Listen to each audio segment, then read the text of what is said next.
Hi, I'm Bryan Paul. Welcome to another episode of Backlogged.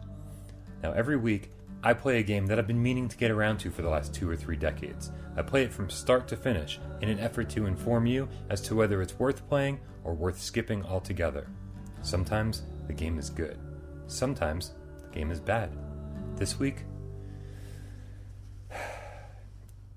it's really, really bad. The Ring, Terror's Realm, released in August of 2000 by Asmik Ace Entertainment. Asmik isn't a very noteworthy developer despite having made over 40 games. The only ones I even recognized were Lethal Skies on the PlayStation 2 and Conquest of the Crystal Palace, actually a pretty good game on the NES. In Japan, The Ring isn't just a movie, it's also a TV series and a novel, and from what I can gather, it's the latter on which this game is based.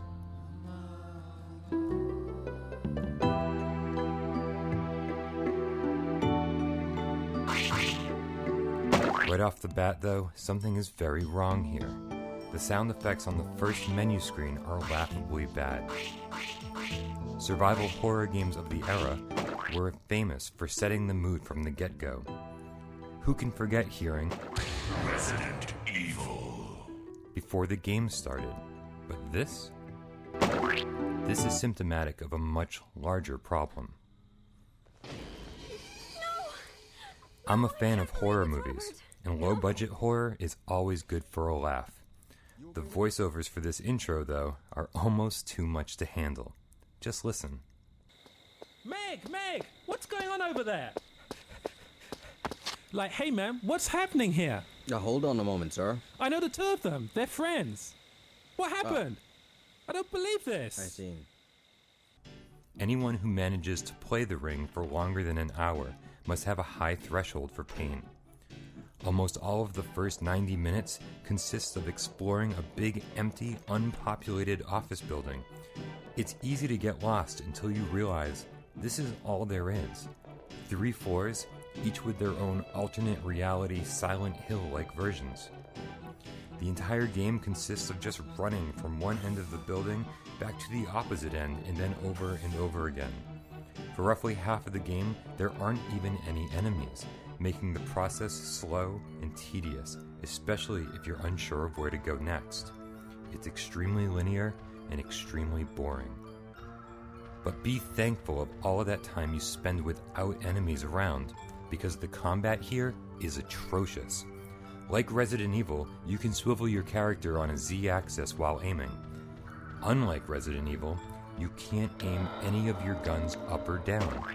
If you have a monster crawling at your feet, it'll be impossible to hit him with anything in your arsenal, except your knife. Yes, somehow the only weapon you can aim is your knife. Speaking of arsenal, I managed to find the grenade launcher, an automatic rifle, and napalm rounds in the last 2 hours of the game. But because of the way the game is set up, I was never able to use any of them, even during the final boss fight. It just makes no sense at all. As you can probably see, everything in this game moves at a snail's pace. Meg, the main character, walks ridiculously slow, and while there is a run button, her run is ridiculously fast and imprecise. If only there had been an act normal button. The camera, too, is slow and plodding, and every time it changes perspective, I lose my bearings and can't figure out which way I'm heading. Luckily, there's a map, and although it's useful, bringing it up takes about 10 seconds, and putting it away, another 10.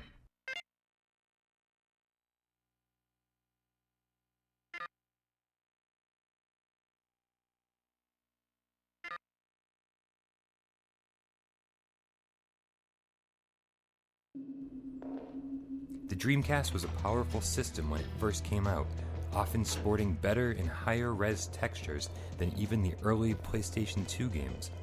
So there's no excuse for a game that looks this bland and moves this slow. Crazy Taxi was arcade fast and looked great when it was released a full 8 months earlier. Not to mention the beautiful Echo the Dolphin that came out a mere 19 days after this game. boring gray hallways are everywhere. The one credit this game deserves is allowing you to play in first-person mode. It's not great, but if I had to play through again, I'd probably opt for this perspective. Sadly, even the music here is just as bad. Wandering aimlessly through an office building, talking to coworkers is scored with really intense, repetitive music, and it gets old fast.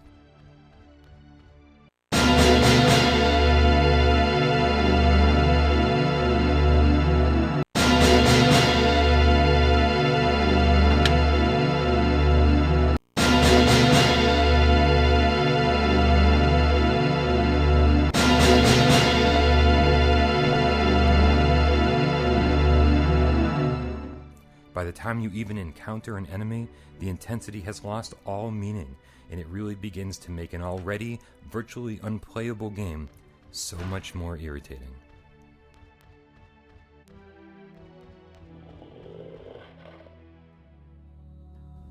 Thankfully, games this bad don't come along very often. Playing through for this video was painful, and I lost track of the number of times I wanted to throw in the towel. For that, The Ring Terror's Realm gets an abysmal 2 out of 10. I can't recommend it to anyone. So that concludes another episode of Backlogged. I'll be back next week with another random game that needs playing. But in the meantime, keep up to date with myself and Mike Zeller on our every week podcast, Gaming Without Parole, right here on YouTube. As always, thank you for watching.